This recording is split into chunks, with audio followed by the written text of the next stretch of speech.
Time అయిపోయింది, దేవుని మాటలు కూడా అయిపోయింది, అన్నీ అయిపోయింది. ఇక మనం వెళ్ళగలుగుతామే ఉంది కదా అని దేవుని బిడ్డలారా, మరి ఈరోజు చక్కగా మరి ఫ్రైడే ఆరాధనకు వచ్చింది. మీ అందరి బట్టి కూడా వందనాలు చెల్లిస్తున్నాం. మరి బిడ్డలు ఉపవాసం నుండి వచ్చారు, అలాగే వాక్యం సిద్ధపడి వచ్చారు.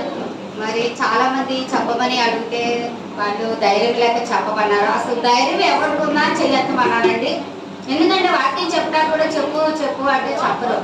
ధైర్యం ఉన్న వాళ్ళైతే వాళ్ళే చెప్తారు. అందుకనే నేను ఎవరు మీలో వాక్యం చెప్తారో వాళ్ళు చెయ్యమని అడిగాను. మరి కొంతమంది చెయ్యెత్తారు, చక్కగా చెప్పారు. అందుని బట్టి దేవుని స్తుతిస్తున్నాము. మరి పాస్టర్ గారు నాకే మొదటి మాట ఇచ్చారండి. మరి నా మాటను నేను వెనక తీసుకోవాల్సి వచ్చింది.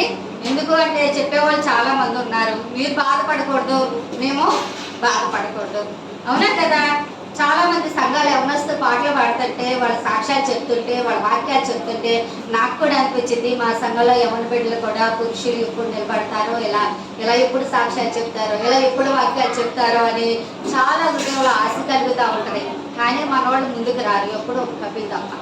ఏమండి, ఎప్పుడో ఒక కపిలేనా ఉన్నది, ఇంకా ఎవరు లేరా మన సంఘంలో పురుషులు? దాదాపు నేను లెక్కేస్తే పాస్టర్ గారి చేతిలో 20 మంది పురుషులు బాధ్యతలు తీసుకున్న వారు ఉన్నారు, ఇక్కడ కానీ విజయవాడలో కానీ కలిపి. కానీ ఏంటి 7 కూడా దేవుని మాటలు చెప్పేవాళ్ళే. నాకు చాలా బాధ వేసింది రాత్రి సమయం ఆలోచిస్తే. దేవుని బిడ్డలారా, దేవుని సన్నిధిలో అన్ని విషయాల్లో పురుషులు కూడా ముందుకు రావాలని మా ఆశ. మరి దేవుని సేవకుడికి కుడుగుజాలుగా ఉండాలి, సహకరించే వారిగా ఉండాలి.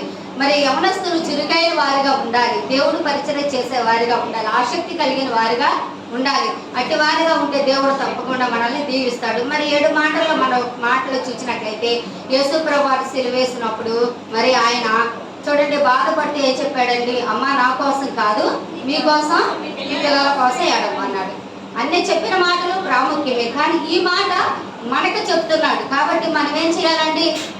మనం ఏం చేయాలి? మనం దేవుడు సన్నిధిలో ఏడవాలి. ఎంతవరకు ఏడవాలి? మనం బ్రతుకున్నంత కాలము కూడా మన కుటుంబాల కోసం, మన యజమానుల కోసం, మన పిల్లల కోసం. చూడండి, ఒకవేళ మన కుటుంబం అంతా రక్షణ పొందితే మన ఇరుగు పొరుగు వారి కోసం, ఆత్మల కోసం మనం ఏం చేయాలి? యేసు ప్రభువు వాళ్ళే ఆత్మల దప్పిక, ఆత్మల దాహం కలిగి ఉండాలి. చూడండి, ఈసీఎస్ఐ చర్చి, లోదరం చర్చిలో ఏ ఆర్సీఎం చర్చి నామకార్థంకి వెళ్తారు, నామకార్థంకి వస్తారు. కానీ పెంతెకోస్తు చర్చిలో ఒక ఆత్మీయ దాహం అనేది ఉంటుంది. చూడండి, ఆ సంఘానికి వెళ్ళే వాళ్ళు ఈ లోదరం సిఎస్ఐ సంఘానికి వెళ్తే రుచి పసి లేదు, కూంటిని వచ్చినట్టుగా ఉంటుంది, అవునా కాదండి?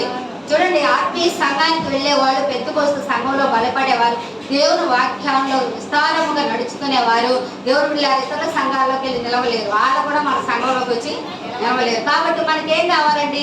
ఆత్మీయ దప్పిక కావాలి. మనం ఎల్లప్పుడూ కూడా దేవుల్లో నిలిచి మనం పట్టుదల కలిగి ఉండాలి. ఈ 40 రోజులు ఉపవాసాలే కాదు దేవుని బిడ్డలారా. మరి ఎప్పుడు ఉపవాస ప్రార్థనలు జరిగినా మన భాషగా చెప్పారు కదా జకర్యా గ్రంథంలో. మరి ఎన్ని ఉపవాస ప్రార్థనలు ఉన్నాయండి? ఏ నెలలో? 5వ నెల, 7వ నెల, 9వ నెల, 10వ నెల, చాలా ఉన్నాయి కదా. ఏ ఉపవాస ప్రార్థనలు పెట్టినా నేను రెడీ అనాలి, నేను వస్తానన్నాలి, నేను చేస్తానన్నాలి. స్త్రీలు కూడా ఏం చేయాలి? పాస్టర్ గారితో పాటు ఉపవాసముడి సంఘం కోసం ప్రార్థన చేయాలి. అప్పుడు దేవుడి కార్యాలనే మనం చూస్తాం. అందుకే యేసుప్రభువు ముందే చెప్పారు, అమ్మ నా కోసం ఏడవబాకండి. ఆయన ఎందుకు వచ్చాడు? ప్రాణం పెడతానికి ఆయన వచ్చాడు. ఒకవేళ 2000 సంవత్సరాల క్రితం మనమన్నా కూడా ఆ కార్యాన్ని ఆపలేం కదా. ఎందుకు? దేవుడు ఆ కార్యం నెరవేర్చడానికి ఆయన భూమి మీదకి వచ్చాడు. కాబట్టి మనం చేయాల్సింది ఏంటంటే ఆయన చెప్పిన పని చేయటం. మనం చేయాల్సింది ఏంటి? ప్రార్థన చేయటం. కాబట్టి దేవుని బిడ్డలారా, మనం ఎల్లప్పుడూ కూడా ప్రార్థన ఎందు ఆసక్తి కలిగి మరి శుక్రవారం, శనివారం విజ్ఞాపన ప్రార్థన, ఉపవాస ప్రార్థనలకి చూడండి కొంచెం సమయం, 1 గంట సమయమే కదా మందిరంలో గడపడానికి. చూడండి, మనం ఎప్పుడూ ఆసక్తి కలిగి ఉండాలి, ఎప్పుడు మన హృదయంలో దట్టక కలిగి ఉండాలి. మన హృదయం ఎప్పుడు దేవుడి కోసం మండుచూ ఉండాలి దేవుని బిడ్డలారా. అప్పుడే దేవుడి కార్యాలు మన జీవితంలో పొందుకుంటాం. మరి దేవుడు చేసిన ఈ త్యాగాన్ని మనం జ్ఞాపకం చేసుకుంటే, ఏ దేవుడైనా చేశాడండి? ఏ దేవుడు చేయలేదు కదా. ఈ దేవుడు మన కోసం సమస్తాన్ని కూడా ఆయన చేసి మన కోసం ప్రాణం పెట్టాడు, మన పరలోక రాజ్యంలో చేర్చి ధన్యతను ఆయన మనకి దయచేశాడు. కాబట్టి ఈ సమయంలో మనం అందరం కూడా ఎంతో ధన్యులము. ఎందుకంటే ఆ ప్రభువు మనకి దొరికాడు. దేవుని మాటలు అంట ఎట్లాంటి అంట? బంగారు మూటలంట. దేవుని మాటలు చూడండి ఎంతో శ్రేష్టమైనవి. కాబట్టి అట్టి దేవుని యొక్క కార్యాలను, దేవుని యొక్క వాక్యాన్ని మనం కలిగి అనుదినము కూడా మన జీవితంలో ప్రభుని స్తుతిద్దాం. దేవుడి కొద్ది మాటలు దీవించిన కాక ప్రార్థన చేసుకుందాం. పరిశుద్ధమైన మా తండ్రి నీ ఘనమైన నామానికి స్తోత్రాలు స్తుతులు వందనాలు చెల్లిస్తున్నాం ప్రభా. అయా ఆది నుంచి అంత వరకు ఉన్న దేవానికి వందనాలు అయ్యా. ఈ సమయంలో నాయన అయా తండ్రి 11 గంటల నుంచి 3:30 గంటల వరకు కూడా మీరు మాతో నడిపించిన ఆయన ఈ ప్రార్థనా కూడికి అంతట్లో కూడా నిన్ను మణిపరిచే భాగ్యాన్ని దయచేశారు. మీకు స్తోత్రాలు వందనాలు చెల్లిస్తున్నాం ప్రభా. ఈ సమయంలో తండ్రి నాయన ఇలాంటి సన్నిధిలో పాటలు పాడి ప్రార్థన చేసే వాక్యమును చదివి వాక్యమును నాయన అయ్యా ధ్యానించి 7 మాటలు చెప్పిన బిడ్డలను బట్టి పాటలు పాడిన బిడ్డలు బట్టి అయ్యా వాయిద్యాలు వాయించిన బిడ్డల బట్టి మందిరంలో పరిచయం చేసిన బిడ్డల బట్టి నీకు వందనాలు చెల్లిస్తున్నాం. అలాగే ఈ రోజు నాయన ఏమైతే లిక్విడ్లు సిద్ధపరిచారో వారందరిని బట్టి కూడా నీకు వందనాలు చెల్లిస్తున్నాం ప్రభా. ఈ బిడ్డలందరినీ దీవించి ఆశీర్వదించండి. ఇంకా రక్షణ లేని వారికి రక్షణ భాగ్యము దయచేయండి. మా సంఘంలో పురుషులను మీరు నిలబెట్టండి నాయన. నీ కార్యాలు జరిగించమని ప్రార్థిస్తున్నాం.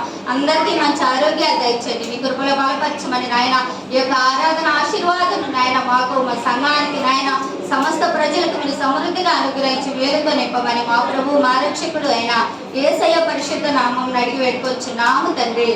ఆమేన్.